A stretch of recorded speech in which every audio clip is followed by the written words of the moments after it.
Là ça tourne. Oui. Baisse-toi un peu. Comme ça, mais non.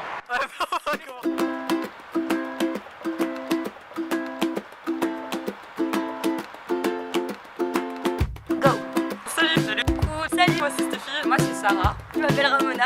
Moi je m'appelle Carole Romanov. J'ai 20 ans, je viens de Nouvelle-Calédonie. J'ai 20 ans, bientôt 21. Une de mes principales passions c'est la course à pied. Le sport, la musique, J'ai fait 10 ans de scoutisme dans ma vie, donc presque la moitié de ma vie. Trail, du cross. pas mal de scoutisme. Je participe à des raids.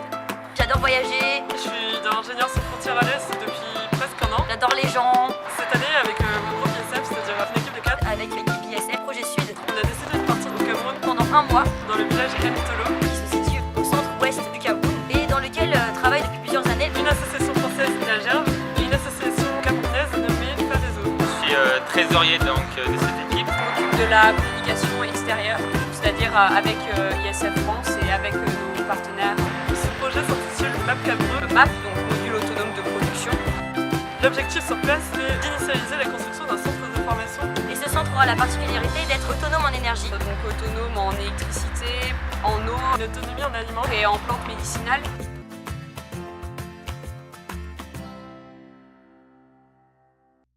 Donc en électricité, en plaçant donc sur le toit 300 mètres carrés de panneaux solaires. Une autonomie en aliments puisque On va pouvoir produire de l'énergie et donc installer des déshydrateurs. afin de conserver d'une meilleure façon les aliments. Parce que le problème majeur du village, c'est qu'ils ont beaucoup de nourriture, mais c'est assez ponctuel et du coup ils peuvent pas la conserver assez longtemps. Actuellement, ce qu'ils font, c'est qu'ils exposent donc la nourriture dehors. Donc le rendement ne permet pas d'avoir une suffisance. Donc si on installe des déshydrateurs, on pourra leur permettre de se nourrir toute l'année. Une autonomie en eau parce qu'on va mettre en place aussi Des purificateurs d'eau. un moyen donc de traiter l'eau pour pouvoir la réutiliser. Nous sur place, ce qu'on va faire, c'est qu'on va faire le ferraillage pour les fondations.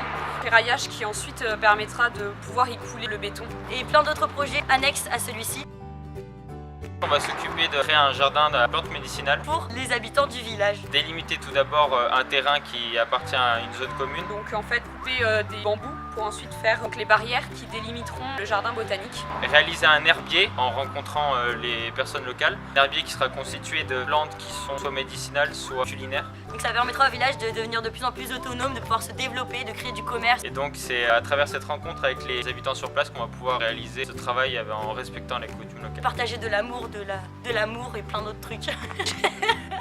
Il rigole derrière les caméras.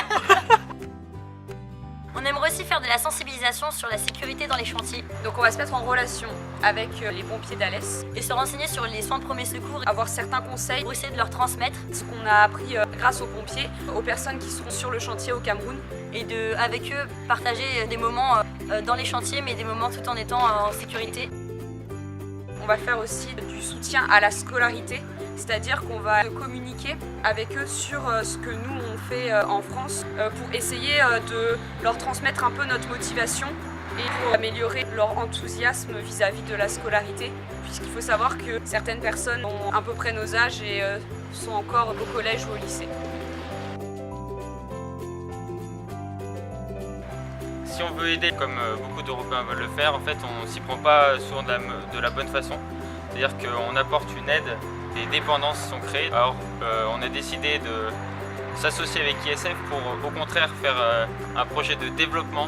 En fait, cette aide, elle n'est pas forcément de type main-d'œuvre, puisque notre objectif, c'est pas de remplacer une main-d'œuvre qui pourrait être rémunérée sur place, mais c'est plus d'apporter un peu nous-mêmes ce qu'on est et pouvoir partager avec les jeunes du centre de formation, leur apporter aussi bien que eux vont nous apporter culturellement parlant.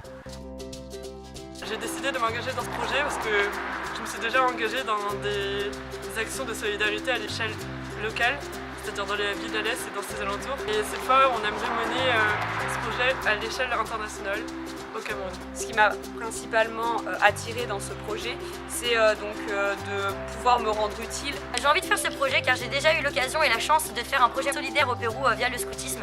Et ça m'a beaucoup appris et depuis j'ai juste envie de le refaire. Donc j'ai vraiment hâte que ça commence parce que je sais que ça va être une expérience enrichissante pour tous.